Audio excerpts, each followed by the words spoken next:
नाजरीन मुकर्रम, word and life channel पे आपको खुश आमदीद। आज हम पाम संडे के मुतालिक जानेंगे कि पाम संडे क्या है, इसकी मसीही दुनिया में क्या अहमियत है कि हर साल हर जगह के मसीही पाम संडे को नहायत जोश व खरोश से मनाते हैं। आइए हम सीखते हैं कि पाम संडे क्या है। पाम संडे बुनियादी तौर पर पैशन वीक का आगाज है। आप सोचेंगे पैशन वीक क्या है? पैशन वीक खुदावन यीशु मसीह का जमीनी जिंदगी में गुजारा हुआ आखिरी हफ्ता है। पाम संडे जाहिर करता है खुदावन यीशु मसीह किस तरह से यरूशलेम में दाखिल हुए और उनका किस तरह से पुरतपाक वालहाना इस्तकबाल हुआ। इसका जिक्र हमें चारों अनाजीले मुकद्दसा में मिलता है। आइए हम कुछ अपनी रहनुमाई के लिए लूका की मार्फत खुदावंद यीशु मसीह की अंजील से सीखते हैं, उसका 19वां बाब और उसकी 28वीं आयत से। ये बातें कहकर वो यरूशलेम की तरफ उनके आगे आगे चला।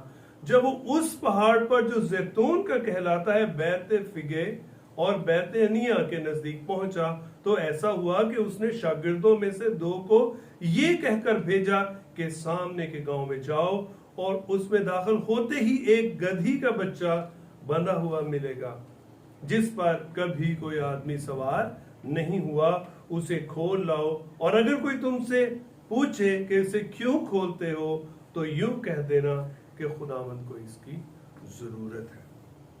बस जो भेजे गए थे उन्होंने जाकर जैसा उसने उनसे कहा था वैसा ही पाया। जब गधी के बच्चा को खोल रहे थे तो उसके मालिकों ने उनसे कहा कि इस बच्चे को क्यों खोलते हो? उन्होंने कहा कि खुदावंद को इसकी जरूरत है। वो उसको यीशु के पास ले आए और अपने कपड़े उस बच्चे पर डालकर यीशु को सवार किया। जब वो जा रहा था तो वो अपने कपड़े राह में बिछाते जाते थे, और जब वो शहर के नजदीक जैतून के पहाड़ के उतार पर पहुंचा तो शागिर्दों की सारी जमात उन सब मौजज़ों के सबब से जो उन्होंने देखे थे खुश होकर बुलंद आवाज से खुदा की हम्द करने लगी कि मुबारक है वो बादशाह जो खुदावन के नाम से आता है, आसमान पर सुलह और आलम बाला पर जलाल। भीड़ में से बाज फरीसियों ने उससे कहा, अय उस्ताद अपने शागिर्दों को डांट दे। उसने जवाब में कहा, मैं तुमसे कहता हूं कि अगर ये चुप रहें तो पत्थर चला उठेंगे। खुदावन के कलाम के पढ़े सुने और कबूल किए जाने पे उसकी बरकत हो। मेरे अजीज भाइयों और बहनों, बेटों और बेटियों, अजीजों, खुदावंद यीशु मसीह जब यरूशलेम में दाखिल हुए तो उससे पहले एक बहुत बड़ा मौजज़ा किया। मौजज़ात तो लातादाद हैं, लातादाद मौजज़ात में से एक इंतहाई अहम मौजज़ा किया। जी, आप बिल्कुल सही समझ रहे हैं। अगर आप पहुंच गए हैं तो लाजर को जिंदा करना। और बहुत सारे चर्चेज में सैटरडे को यानी पाम संडे से पहले जो हफ्तावार है उसको लाजर डे के तौर पर भी मनाया जाता है। तो हम वापस आते हैं पाम संडे की तरफ और पैशन वीक की तरफ। पाम संडे बुनियादी तौर पर आगाज है खुदावंद यीशु मसीह की जमीनी खिदमत के इख्तिताम का। मतलब ये कि खुदावंद यीशु मसीह की जमीनी जिंदगी इख्तिताम को पहुंच रही और पाम संडे से रेजरेक्शन संडे तक के जितने दिन हैं उनको पैशन वीक के नाम से जाना जाता है, माना जाता है। तो खुदावंद यीशु मसीह ने अपने शागिर्दों में से 2 को भेजा कि जाओ, और वाकया आपके सामने अभी पढ़ा गया है। और जैसा खुदावंद यीशु मसीह ने कहा था वैसा ही हुआ और उन्होंने खुदावंद यीशु मसीह को। अभी आप ये देखें कि खुदा इसमें अलामतें बेशुमार हैं कि खुदावंद यीशु मसीह को एक गधे पर सवार किया गया। और कदीम रस्म है कि जब कोई बादशाह गधे पर सवार होता है तो वो अमन और सलामती की अलामत है, लेकिन जब कोई बादशाह घोड़े पर सवार है तो वो जंग की अलामत है और वो जबर की अलामत है, वो ताकत जो कि दूसरे को जायल करने के लिए इस्तेमाल की जाती है उसको इस्तेमाल में लाने की अलामत है। और खुदावंद यीशु अल मसीह ने अपने लिए जिस जानवर का इंतखाब किया वो एक अलामती जानवर है, यानी अमन और सलामती की पेशकश करने वाले बादशाह की अलामत। तो न सिर्फ खुदावंद यीशु मसीह में बल्कि हमें कदीम जो उससे पहले के बादशाह हो गुजरे उनमें भी हमें ये अलामत नजर आती है। और फिर आप देखें और अलामत है कि उसमें शागिर्द अपने कपड़े उस पर बिछाते हैं और लोग रास्ते में कपड़े बिछाते हैं। और फिर मुकद्दस मत्ती की मार्फत अंजील जो है उसमें भी बताया गया है कि लोग डालियां अपने हाथों में लहराते हैं, खुशी का इजहार करते हैं और कि होशाना खुदा मुबारक है वो जो खुदावंद के नाम से आता है। अब जो शागिर्दों ने बात की और लोगों ने की कि मुबारक है वो बादशाह जो खुदावंद के नाम से आता है। मेरे अजीज भाइयों और बहनों, यहाँ पर एक पॉइंट समझने का है, वो बादशाह जो खुदावंद के नाम से आता है, तो क्या जो पहले वहां पे बादशाह है वो बादशाह नहीं है? क्या यहूदियों में पहले बादशाह मौजूद नहीं जो खुदावंद यीशु अल मसीह को बादशाह के तौर पे पेश किया जा रहा है?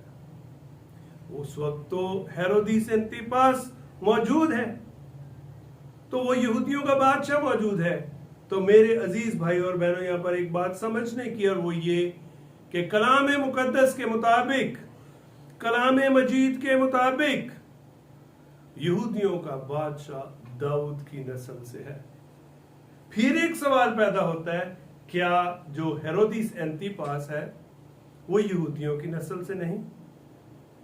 बिल्कुल नहीं, क्योंकि वो अदूमी नस्ल से है। अदूमी एसाऊ की नस्ल से, आइजक यानी इसहाक के दो बेटे याकूब और एसाऊ। दाऊद बादशाह दाऊद की नस्ल याकूब की लाइन से है, और जो एसाऊ की लाइन से है वो कौन है? अदूमी है। और इस वजह से वहां के यहूदी इस बात पर बिल्कुल खुश नहीं थे। वो एक मुसल्लत करदा बादशाह तो था, वो उनका मनपसंद खुदा के कलाम के ऐन मुताबिक बादशाह नहीं था, जबकि खुदावंद यीशु अल मसीह दाऊद की नस्ल से इब्ने दाऊद भी कहलाते थे, उनको इब्ने दाऊद भी पुकारा जाता था। तो वो इसलिए इस बारे में बड़े खुश थे कि ये नजात दहिंदा आ गया है और अब ये हमारा बादशाह होगा, और उसके नाम से सुलह। और पुराने अहदनामे में भी अगर हम देखें तो वहां पर भी हमें जकरिया की मार्फत खुदावंद के कलाम में मिलता है। जकरिया की किताब में देखें, उसके 9वें बाब की 9वीं आयत में हमें वाज़े तौर पर इस बात का हवाला मिलता है। और वहां पर लिखे, ए बिन्नते सयून तू नहायत शादमान हो, ए दुख्तरे यरूशलेम खूब ललकार, क्योंकि देख तेरा बादशाह तेरे पास आता है, वो सादिक है और निजात उसके हाथ में है, वो हलीम है और गधे बल्कि जवान गधे पर सवार है। पुराने अहदनामे में हमें इसकी गवाही मिलती, ना सिर्फ हमें जकरिया की किताब में, बल्कि वो लोग ज़बूर 118 की 26वीं आयत भी पुकार रहे थे। जरा देखें वहां पर क्या लिखा हुआ है। वहां पर लिखा है, मुबारक है वो जो खुदावंद के नाम से आता है। वो खुदावंद यीशु मसीह को खुदावंद के नाम से आने वाला यहूदियों का बादशाह पुकार रहे थे। ये लोगों की एक चाहत थी कि वो चाहते थे कि जो मुसल्लत करदा बादशाह हमें दिया गया है, अब हमारी उससे जान छूट जाएगी और यहूदियों का असल बादशाह आ जाएगा। और ये वो बादशाह होगा जो कि असली बादशाह होगा, तो हमें रोमियों के तसल्लत से भी हमें आजादी देगा। मेरे अजीजों, और भी बहुत सारी बातें हैं जो आपको समझने की जरूरत है, जो मैं जो अदूमियों के मुतालिक बात की, यकीनन आप उसके मुतालिक मजीद जानना चाहेंगे, उसके लिए मैं एक सेपरेट वीडियो बनाने को हूँ। आप जब देखेंगे तो आपको उससे भी बड़ी बरकत मिलेगी। यहाँ पर देखें, भीड़ में से बाज फरीसियों ने उससे कहा, ए उस्ताद, अपने शागिर्दों को डांट दे। उसने जवाब में उनसे कहा, मैं तुमसे कहता हूं, अगर ये चुप रहें तो पत्थर चिल्ला उठेंगे। खुदावंद यीशु मसीह उस सच्चाई से लोगों को रोक नहीं रहे, क्योंकि वो जानते हैं कि लोग सच बोल रहे हैं। वो लोगों को सच बोलने से मना नहीं कर रहे, बल्कि यहां तक उन्होंने अपने दहने मुबारक से फरमा दिया कि मैं तुमसे कहता हूं कि अगर ये चुप रहेंगे तो फिर पत्थर चिल्ला उठेंगे। लेकिन एक ट्रेजेडी भी तो है इसमें। मैं इस पैशन वीक में लोगों के होशाना के पुकार में एक अलमिया भी देख रहा हूं, एक दुख की बात भी देख रहा हूं, एक तकलीफ दे बात भी है। और यकीनन आप इस बात पे गौर करेंगे कि वो लोग जो डालियां हिला हिला कर, अपने कपड़े बिछा बिछा कर खुदा यीशु मसीह को अपना बादशाह बना रहे थे, वो इस बात से बिल्कुल बेखबर थे। वो उन डालियों के पीछे क्रॉस जो है उसको देखने से कासर थे, वो उस बड़ी सैक्रिफाइस को देखने से कासर थे। वो चाहते थे कि खुदावंद यीशु मसीह सियासी तौर पर उनको आजादी दिलाएं और कौमी सतह पर वहां के बादशाह बन जाएं। लेकिन खुदावंद यीशु मसीह उनको रूहानी तौर पर आजाद करना चाहते थे। उनकी बुनियादी जरूरतें थीं कि वो आम दुनियावी जरूरियात को पालें, लेकिन खुदावंद यीशु मसीह उनको रूहानी तौर पे पहले आजाद करना चाहते थे। कलाम मुकद्दस में वाज़ेह तौर पर लिखा है, पहले तुम उसकी रास्तबाजी की तलाश करो, तो ये सब चीजें भी तुमको मिल जाएंगी। क्योंकि फर्स्ट थिंग फर्स्ट, जो चीज सबसे पहले उनको चाहिए थी वो थी खुदावंद की रास्तबाजी की तलाश। लेकिन वो ये सब कुछ देख नहीं रहे थे। वो उस वक्त तो पुकार रहे थे कि ये हमारा बादशाह आ गया है, लेकिन वो इस बात से बेखबर थे कि इसी बादशाह कहने के चंद दिनों के बाद वो ये भी पुकार रहे होंगे कि इसको मसलूब कर, इसको मसलूब कर, इसका खून किसी और के सर नहीं, हमारे सर पर, हमारी औलाद के सर पर, क्योंकि वो उस सलीब के पैगाम को जानने से कासर थे। मेरे अजीज भाइयों और बहनों, हम जो ये पाम संडे मनाते हैं, जगह जगह पाम संडे मनाया जाता है, इसकी बुनियादी तौर पे क्या वजह है? क्या ये कोई पेगन रस्म है? क्या हम उसके पीछे लगे हुए हैं? मेरे अजीज भाइयों और बहनों, जब कदीम बुक्स में हम दूसरे सलातीन में देखते हैं कि याहू को जब बादशाह बनाया गया था तो उसको भी इसी तरह से वेलकम किया गया था, उसको भी इसी तरह से कपड़े बिछाकर उसके रास्ते में उसका इस्तकबाल किया गया था। तो खुदावंद यीशु मसीह का इस्तकबाल की अलामत ना सिर्फ पुराने अहदनामे में, ना सिर्फ उनकी जिंदगी में, बल्कि अगर हम देखें तो हम आने वाले जमाने में भी हम इस चीज को देखेंगे। अगर हम मुकाशफा की किताब में देखें तो हमें वाज़ेह तौर पर उसकी एक झलक नजर आती है। मुकाशफा 7वें बाब की 9वीं आयत से हम देखते हैं, 9वीं और 10वीं आयत, 11वीं बात।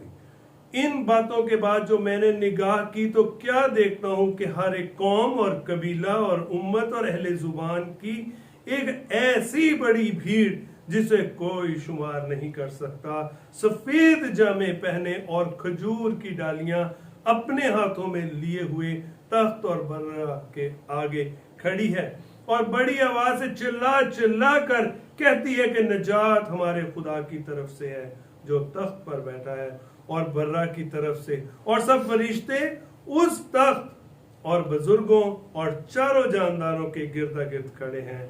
फिर वो तख्त के आगे मुंह के बल गिर पड़े और खुदा को सिजदा करके कहा, 12वीं आयत, आमीन हमद और तमजीद और हिकमत और शुक्र और इज्जत और कुदरत और ताकत अब्दुल आबाद हमारे खुदा की हो, आमीन। मेरे अजीज भाई और बहनों, डालियां लहरा कर मुकाशफा में हमें आने वाले दौर के मुतालिक भी बता दिया गया है। पैशन वीक में इस अलमिये और हमारी अब की जिंदगी में क्या डिफरेंस है? क्या हम खुदा यीशु मसीह में वही बादशाह ढूंढ रहे हैं जो उस वक्त के लोगों ने ढूंढने की कोशिश की थी, या वो बादशाह जिसके मुतालिक खुदा यीशु मसीह ने कहा मेरी बादशाह यहाँ की नहीं है?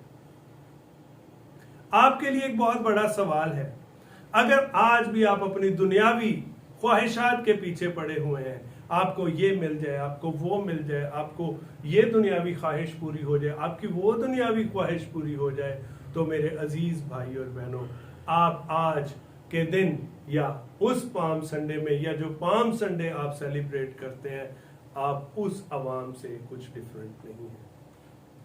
लेकिन अगर आप खुदा यीशु मसीह से वो बरकत हासिल करना चाहें जो खुदा यीशु मसीह आपको देना चाहते हैं, उसको कबूल करके उससे रूहानी फल लेना चाहते हैं, उसको अपना मुनज्जी और निजात दहिंदा कबूल करना चाहते हैं, और उन लोगों में शामिल होना चाहते हैं जिसका जिक्र मुकाशफा की किताब में आया हुआ है, तो आपको सिर्फ खुदा यीशु मसीह को अपना निजात दहिंदा कबूल करना है। फिर आपका पाम संडे और उन 2000 साल पहले के लोगों के पाम संडे में एक वाज़ेह फर्क नजर आएगा। और आप इसको कैसे अचीव कर सकते हैं?